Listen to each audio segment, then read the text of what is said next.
दिशा उभरी थी।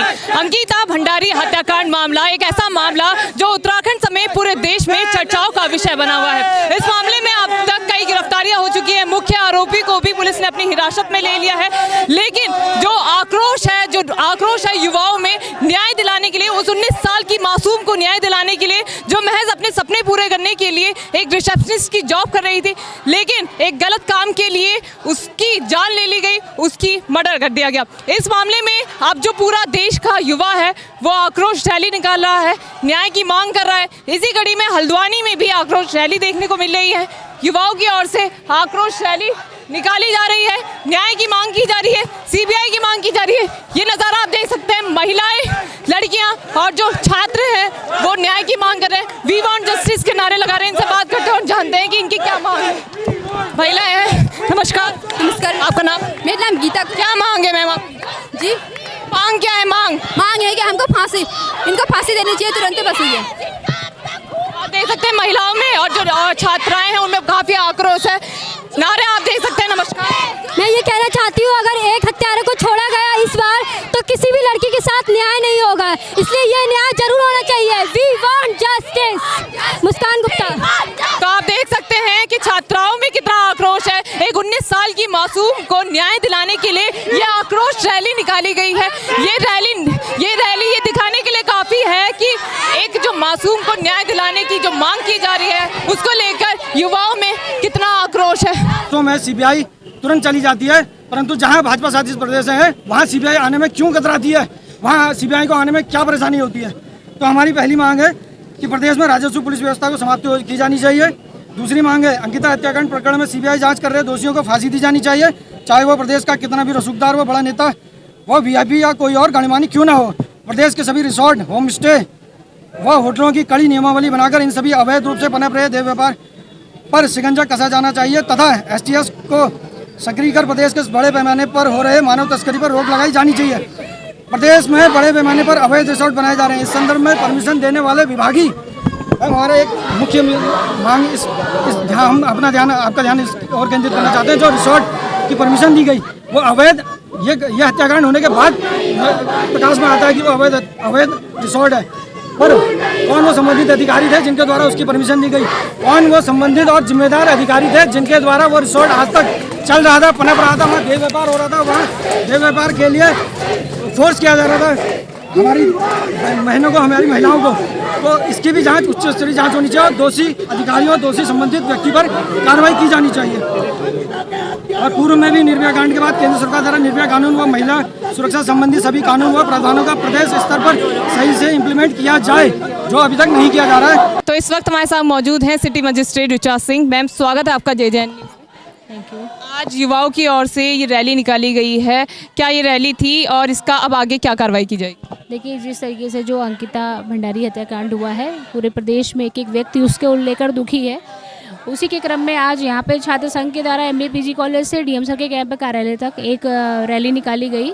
इनके द्वारा शांतिपूर्ण प्रदर्शन करते हुए यहाँ पर एक ज्ञापन अपर जिलाधिकारी महोदय को जो है दिया गया है और इसमें इन्होंने यही मांग करी है कि दोषियों को जल्दी कड़ी से कड़ी सजा दी जाए। CBI जांच की भी मांग की जा रही है मैम। इनकी जो भी मांगे हैं माननीय मुख्यमंत्री जी को संबोधित है, वो ज्ञापन इन लोगों ने दे दिया है और उसे आगे प्रेषित किया जा रहा है।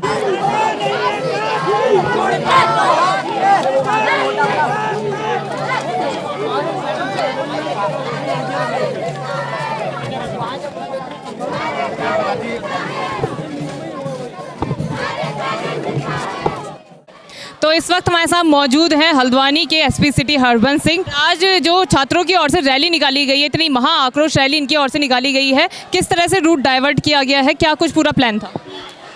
ये इस जो बच्चों के द्वारा ये अपना आक्रोश रैली निकाली गई है, इसके लिए ज़िले से पुलिस बल लगाया गया था और रूट को भी जहाँ रूट रैली के लोकेशन के अनुसार जहाँ ट्रैफिक डाइवर्ट करने की आवश्यकता थी वहाँ ट्रैफिक को डाइवर्ट किया गया है। और बाकी इन जो आक्रोशित बच्चे हैं इन्होंने अपना जो ज्ञापन है वो ADM को दे दिया है और DM साहब के माध्यम से ये महामहिम राष्ट्रपति महोदया को भेजा जाएगा। धन्यवाद सर।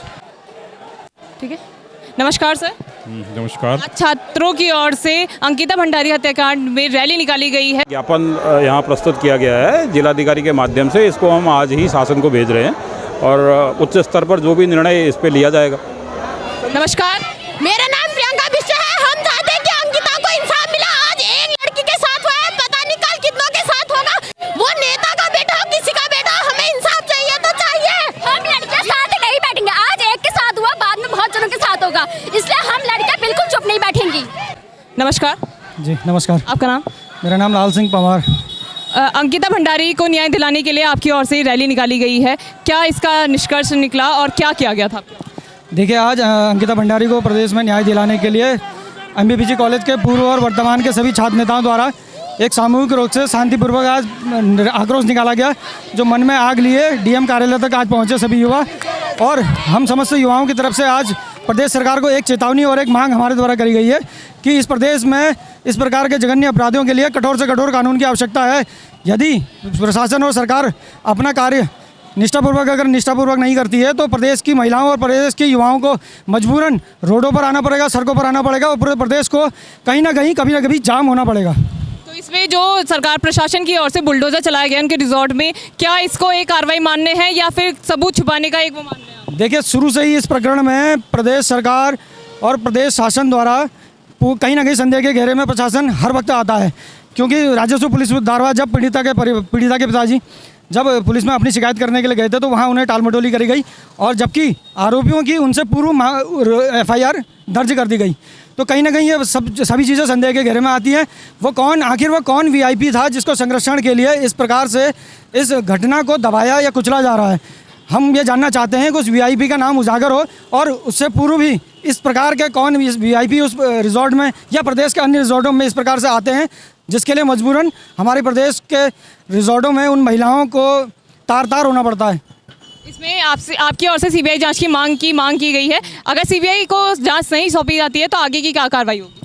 इस प्रदेश में हमारे द्वारा प्रदेश सरकार को सीबीआई की जांच की मांग सौंपी गई है।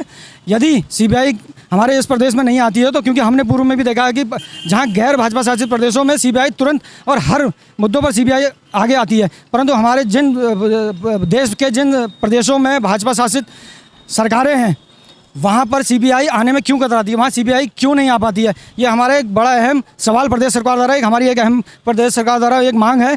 यदि अगर हमारी मांग को पूरी नहीं किया जाता है तो प्रदेश के युवा आज मजबूरन सड़कों पर उतरने को, और आज तो शांतिपूर्वक आंदोलन हुआ, भविष्य में ये आंदोलन कितना उग्र रूप ले सकता है इसकी कोई जानकारी किसी को भी नहीं होगी। तो देखा आपने अंकिता भंडारी को न्याय दिलाने को लेकर युवाओं में कितना आक्रोश है। एक 19 साल की मासूम की जो जान चली गई उसको न्याय दिलाने के लिए, उसके आरोपियों को फांसी की सजा दिलाने के लिए आज हल्द्वानी के युवाओं की ओर से आक्रोश रैली निकाली गई। एडीएम साहब को ज्ञापन भेजा गया जो मुख्यमंत्री तक जाने के लिए इन्होंने आग्रह किया है। अब देखना दिलचस्प होगा कि इस और क्या कार्रवाई की जाती है। इन लोगों की ओर से सीबीआई जांच की मांग की गई है, साथ ही इस तरह के रिजॉर्ट जो अवैध है उनको ध्वस्त करने की भी इनकी ओर से मांग की गई है। तो जेजेएन की इस खास रिपोर्ट में इतना ही। मैं अपने सहयोगी अभ्युदय मित्तल के साथ निशा उप्रेती, जेजेएन न्यूज़ हल्द्वानी। नमस्कार।